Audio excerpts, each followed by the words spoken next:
Hola amigo, ¿qué tal? Bienvenidos. Vamos a hablar hoy día de la revista Sugoi, así que quédense conectados.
Hola amigos, ¿qué tal? Bienvenidos nuevamente.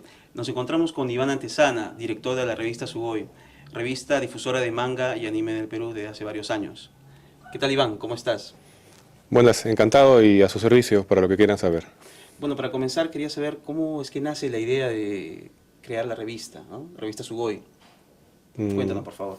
Bueno, esta idea se le ocurrió a mi hermano, ¿no? Él a inicios de los 90 se hizo aficionado a todo esto del anime a través de la ciencia ficción. Él leía, compraba libros, novelas, compraba por catálogo en Estados Unidos y de pronto a inicios de los 90 empiezan a aparecer unas secciones en estos catálogos que decían Japanimation y empezaban a aparecer animes subtitulados en inglés, en VHS. Entonces él empieza a hacer alguna de estas compras, nos empezamos a recordar de nuestra afición cuando veíamos en los años 70 pues, en la televisión algunas cosas. Y así él crea un club que dentro de esa agrupación que él tenía surge la idea de sacar una publicación. Es decir, tenían un periódico mural, pero yo me dedico desde hace más de 25 años a todo lo que son publicaciones, edición, redacción, corrección. Y entonces yo le decía a él, mira, no puedes en este cuartito que es el club, no puedes llegar a toda la juventud que quiere conocer de sobre manga y anime, ¿no? Tienes que publicar, ¿no? Entonces, no le entraba la idea, pero tanto fue que para el año 95, con parte de sus amigos de su club, sacan lo que fue el primer fanzine de anime en el Perú, que se llamó Meganime. Tenía 8 páginas, me parece, era impreso en un papel periódico verde. Sacaron 1000 ejemplares y se quedaron sin distribuir como 600, pero fue el inicio, ¿no? Digamos que a raíz de esa experiencia se pusieron a evaluar, a ver qué faltaba, cómo había sido recibido. Luego, por supuesto, apareció otro fanzine por ahí. Y entonces decidieron que sí, que había ganas, que podían tener apoyo y que tenían que sacar una revista. Pero se pasan, pues, como muchas de estas iniciativas juveniles, ¿no? Se pasan hablando y hablando y hablando, ¿no? Y nadie se atrevía a dar el paso, ni siquiera tenían un nombre, hasta que en diciembre del año 96 deciden, en una reunión, uno de los dibujantes dice, ¿y por qué no le ponen Sugoi, no? Acá, aquí en el club que vemos anime, a cada rato dicen esa palabra, ¿no? Entonces, y bueno, queda ese nombre y entonces ya para enero del 97 mi hermano realmente lo que hace es tomar todos los artículos de su periódico mural que estaban ya pasados, que los había sacado y estaban todos en un cajón,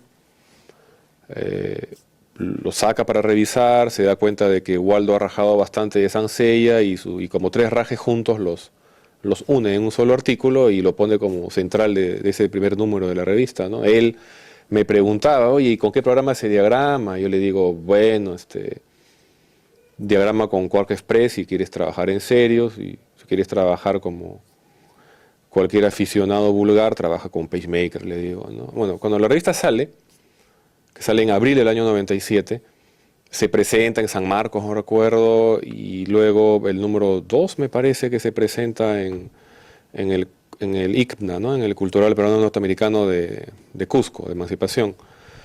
Y entonces, para el número 3 de la revista, publicamos una carta de un lector, y él, me acuerdo que él pues escribe, ¿no? Dice, yo le he pasado muy bien en los eventos de presentación de la revista, y ¿por qué no hacemos que eso sea permanente? ¿No? Entonces yo era el que leía y respondía las cartas, bueno, hasta el día de hoy. Y le decía, sí, bueno, le dije, es interesante, pero ponte a pensar, los costos del local, los trámites, es realmente complicado, ¿no? ¿Y para qué? Pues para qué puse eso. O sea, empezaron a llegar las cartas y en las cartas todo el mundo decía, no, sí, hagan lo que se puede, que miren, que pregunten, que podemos ser mucha gente. Y la verdad que yo no tenía ni idea de cuánta gente podía llegar, ¿no? a estar en el club. Entonces, y digamos, o sea, en el número 3 yo dije que no, y en el número 4 aparece en la primera página la convocatoria del Club Suboy. Y eso, el que fue en el Club Reto, arrancó el 28 de diciembre del año 97. Iván, más allá de las reuniones, bueno, también se dio la revista, ¿no? Inicialmente que empezó todo esto. Cuéntanos de alguna manera de cómo se organizaban para hacer el tema de la revista, las reuniones, ¿cómo lo hacían? Bueno, ¿qué te puedo decir?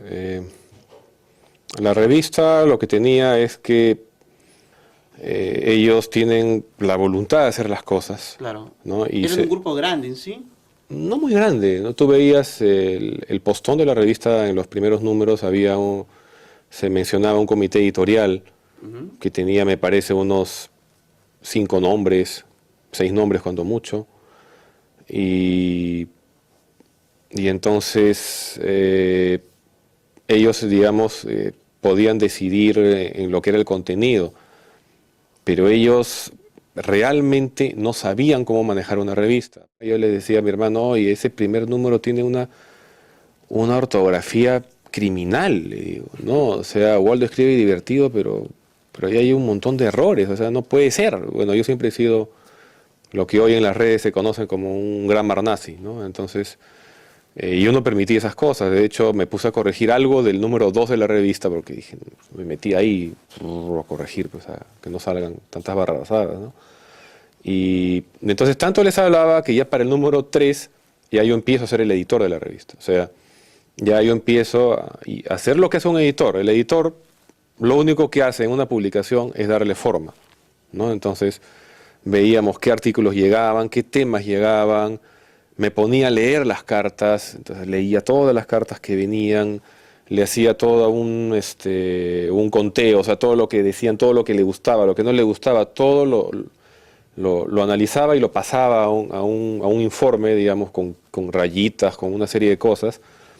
Y entonces, de ahí saqué, pues, que lo que más quería la gente era un artículo de Ramo Medio, ¿no?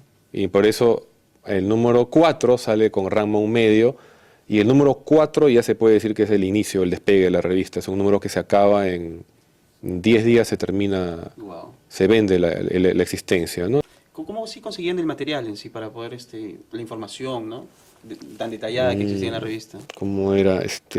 Bueno, claro, en esa época había suscripciones. El club de anime que tenía mi hermano compraba mensualmente revistas de anime japonesas, ¿no? Las famosas revistas Animash, New Type, Anime V y otras más, no sé. Entonces, teníamos el apoyo de una profesora del colegio de la Unión, de la ELU, que nos hacía las traducciones. Entonces, cuando veíamos algo interesante en las revistas, entonces nosotros tomábamos el material impreso y publicado en Japón como base. Por esa razón nosotros no estábamos hurgando en internet, que hasta el día de hoy es una fuente de información inexacta por el tema de que el idioma japonés es muy difícil y entonces las traducciones son indirectas, ¿no? Algunos se basan en lo que tradujo alguien en el inglés y incluso cuando tú ves, por ejemplo, videos de anime o mangas traducidos del inglés al castellano, ves una serie de errores porque ni siquiera saben traducir bien del inglés, ¿no? Entonces, nosotros traducíamos material impreso, confiable, por lo tanto, de primera mano, ¿no? De Japón. Entonces, eso era lo que nos daba también una serie más. Y ya el conocimiento de la gente del comité editorial, que eran fans de hacía años, ¿no? Mucho más tiempo que yo. Entonces, ellos sí podían decir, ya, esto va, esto no va, de esto vale la pena hablar, de esto no. Entonces, esa era más o menos la manera como se hacía la revista, ¿no? Y Iván, una pregunta, ¿cómo empezó a evolucionar el anime desde que empezó, desde los años 98 hasta este momento, ¿no? ¿Cómo ha ido evolucionando? Yo no diría que evolucionando, yo diría que involucionando, pero bueno, Lamentablemente. lo que ocurre es que pasa es que el club empieza realmente en una época muy buena para el anime, empieza en los años 90. O sea, ponte a pensar, ¿no? En el Club Sugoi, cuando tú entraste, ¿tú qué cosa veías? Veías Evangelion, veías Escaflón, veías Utena, Claro, al mismo tiempo. los mejores. Tenías esos tres animes y eso que Utena siempre quedaba en las encuestas bien abajo, porque claro, tenía unos pesos pesados. Veías películas de Miyazaki, veías películas del detective Conan, las primeras, ¿no? Veías, por ejemplo, nosotros pasamos la primera película de Pokémon con su script original, ¿no? Cuando los socios del club se fueron a verla, los cines se dieron cuenta de que en el doblaje le habían cambiado el argumento, por ejemplo, ¿no? Entonces veías cosas así hemos visto qué cosa, hemos visto Cowboy Bebop, hemos visto la misma Trigun, que no era de lo mejor, pero para esa época era muy buena, y otras cosas. Entonces, y sin embargo, tú puedes recordar que la calidad de la animación era de aceptable, ¿no? Por ahí, entonces empieza, cuando ya el club pasa del año 2000, asistimos a una etapa en que el anime ya tiene mucho más apoyo tecnológico, y sin embargo, pareciera que en muchos casos no invierten ni la décima parte de lo que invierten en tecnología, lo invierten en un guionista, ¿no? Entonces, ocurre lo que ocurre en verdad con cualquier medio artístico, con cualquier forma artística, sobre todo audiovisual, cuando se convierte en industria, ¿no? Tú puedes decir lo mismo del cine de Hollywood, ¿no? O sea, yo te puedo decir, sí, bueno, yo soy cinéfilo, yo veo cine de autor y para ir a ver cine de Hollywood veré una de cada 100 películas porque me aburre, francamente, lo que veo.